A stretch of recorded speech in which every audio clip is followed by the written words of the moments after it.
Good morning, Mr. Bio. You speak English, right? Yes. Okay. Shh. All right, Mr. Bio, you're charged initially as of, it looks like November 7th, you picked up an assault of a family member. I see now that you've picked up a new case. As of November 30th, you've picked up a violation of a bond condition or protective order. I don't know which it is. All I know is that you picked up a violation case. You're facing now another year in jail and or a $4,000 fine.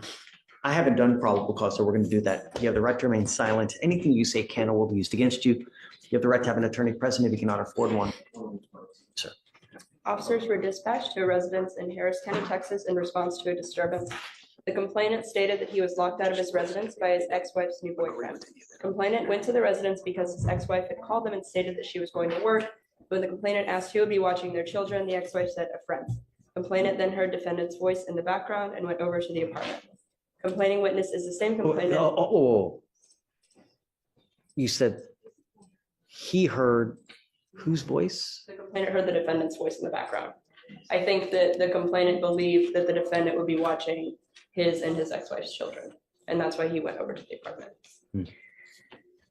Complainant is the same complainant from a pending AFM, and the apartment address where the defendant was staying is listed on a signed order of protection. How bad of an assault were we talking in the original case? What happened is I think it was punching in the face with a closed fist. once, twice, thrice? 2 to 3 times, it looks like, Judge. Okay. And I can give some excellent background on that I think they're also still working through. On the assault case, we issued a protective order, I would imagine. Yes, and I've got a copy of that, Judge, if you need And to see. we ordered him, did we order him not to have contact with this person? Yes, but that's not the basis of the new charge. And so if we delve into the state's filed information, which is also the basis of the allegation he violated, well, imagine you're hearing both kind of in conjunction, the new charge PC, but also considering the questions of bail with respect to the first charge as well. Of course. What's been alleged in the new information is that Mr. Bio went to the residence of the CW, Mr. McWilliams. As of the date when we first appeared in court, the representation was made by both Mr. McWilliams, and then today the representation was made by the ex-wife of Mr. McWilliams, who is the dating partner of Mr. Bio. So he is dating this gentleman's ex-wife. But she has confirmed to both of us that McWilliams has moved out of that residence as of the date of the first alleged assault. And McWilliams has told them that. They have been unable to reach McWilliams as of recently. But in the RIP call information, McWilliams confirms, I moved out that day and do not live at the address that's at issue in this VPO case.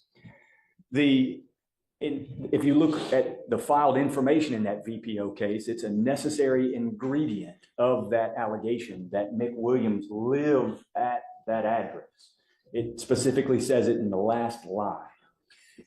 You're saying in the protective order? Yes, Jim. Oh, no, not the protective order. In the violation of protective order case, if you look at the state's filed information in that case, you will see the last line is, to wit, he was at the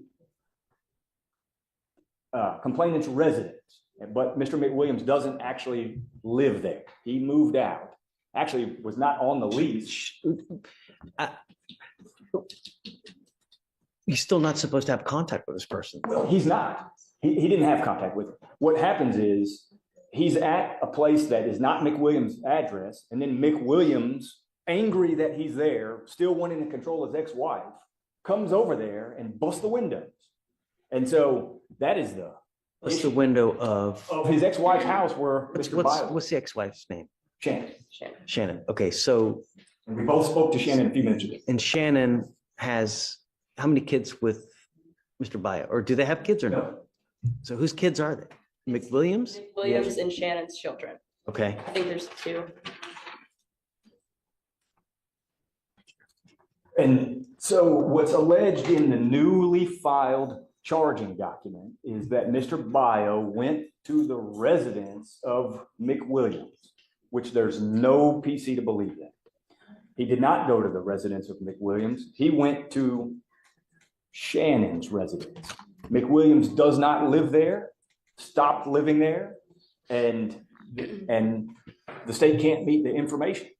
And so there's no PC on my argument, Judge, is that there's no PC that the state or the officer. So in our case, in the assault case, the protective order says that he's not supposed to go to this Spring Cypress, the apartment in Spring Cypress, right? Well, contemplating that that's McWilliams' address. Is that his address? Yes or no? That is no longer his address, Judge. Okay. When that was filed, I imagine that was the original apartment, but on the Because a lot of day, times they never updated. They just put the original apartment where it happened at, and they always assume that it's this, you know, just. so that's no longer the address. Mr. McWilliams moved out of that address on the day of the incident, and he told Okay. me he moved out. I believe that Shannon is the only name on the lease. For the violation case, where is he alleged to have gone to? He went to the address that's listed in the original MOA. So he went to the Spring. Spring Cypress. Right. That's right. Okay, And but what he's saying is that this person no longer lives there. well, that's what McWilliams told the state. And that's what Shannon has told both the state and myself. And that is what our full understanding is. Now, I know that address is listed in the protective order, but what's contemplated by the protective order is don't go to a place where McWilliams lives. And McWilliams is not living at the Spring But Cypress. the problem is that we also have this address there because he could always go back. Well, He may not live there. Maybe he lives there partially. Maybe he comes and goes. what So told us was he was he is kicked out. also as a preventative measure so that we don't want you to actually or accidentally bump into this person. And that's why we have this there, is that he did live there at one time. Perhaps he may go back. He left an article of clothing. He left pizza there, or whatever it may be. Well, what's really happening is he wants to go back and continue harassing his ex-wife. And that is what Shannon has represented, I think, to both of them. I wasn't privy to their phone call, certainly what was represented to me. And What do you want? well, I want no PC to be found on the violation of protective order charge because an element of that offense that's been alleged is that Mr. Bio went to the residence of McWilliams. McWilliams does not live there. It's not his residence. So there's no PC to believe that that element is met. What do you think? Judge, I don't know, on this matter, I gotta think, described in the order is that address was PC, but the actual location. I will say, Judge, in the charging instrument, the defendant it does say, he's not allowed to intentionally or knowingly go to a place specifically described in the order. The address in the order, that's where he was staying. But in terms of The address in the order, who was staying the defendant was staying at the address in the order. in this In the protective original order? MOA, Spring Cypress. Okay. The defendant was staying there. But I will say in terms of PC, I'm going to defer to the court on this matter. And may I just read that little blurb of the information that I think is important for the court to hear? May I take a cheat and steal y'all's computer? Go ahead. So, Do we still have a problem with him trying to communicate, though? With no, the- he didn't want to have any communication. This gentleman comes over to the place and starts busting the windows. I will say the complainant came to the place where the defendant was staying. Like he initiated the contact in the situation. And what's alleged is, and it's the last clause, maybe two clauses, it says a place specifically described in the order, to wit, the residence of a protected individual, namely Mark, and it should say Mick Williams, but it says Mark Williams. So it's in order to meet this charging document, it would have to be that gentleman's residence, and he does not reside there, as by his own representation to the state. And so I'd ask that, and I know it's a very unique situation. How do we go forward, though? If I find no PC, how do we go forward? No. Well, goes back out on bond while we prepare our defense to the initial charge of assault, which I think they've seen quite a bit by way of background about Mr. But how McWilliams. do we know that this isn't going to happen again? Well, I will say, I'm not sure where Mr. Byer will be staying if he were to get out on bond, but the witness, Shannon, she is no longer living in her apartment as of tomorrow. So that address will no longer, it won't even belong to any of them as of tomorrow. Do we do a no contact with both? Here's a defense's strategy, and it's a clever one. They're attacking a specific element of the new charge. For a violation of a protective order, the state has to prove he went to the protected person's residence. But if McWilliams no longer lives there, is it legally still his residence? That's the technical crack the defense is trying to widen. This is how cases turn, not on drama, but on wording. Precision matters. I don't, we would do no contact with the witness, with Shannon, but I would ask no contact with Mr. McWilliams. and You are now in a relationship with Shannon, right? that's right, Judge.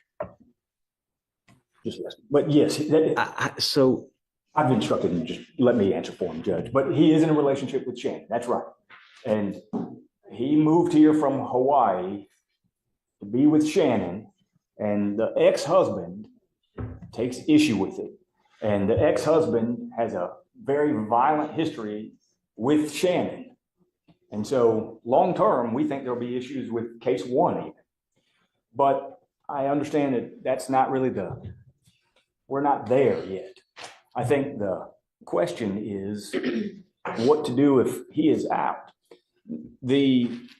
I do think, obviously, no contact whatsoever in any form, shape at all with Mr. McWilliams is appropriate, and that is what existed. Unfortunately, the state can't even reach McWilliams because he doesn't have a phone number that is even good. have you run an NCIC check on this McWilliams guy? We can see his in-county criminal history, but I can run a new check on him. You see, I mean, And I don't want to be Pretty incorrect, expensive. but I think he's got violent history with Shannon. But maybe Judge, when you get to be my age, it's hard to remember all the details. But I think I recall that, but maybe I'm mistaken. I don't want to represent something inaccurate.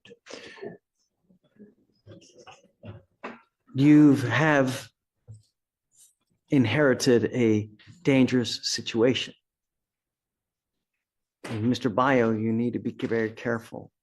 You know, if you are in a relationship with someone and they have another person that's in their life that's like this, you could be the bearer of bad times. So you need to be very careful. You're in a very volatile situation. So you need to be careful going forward because it really could just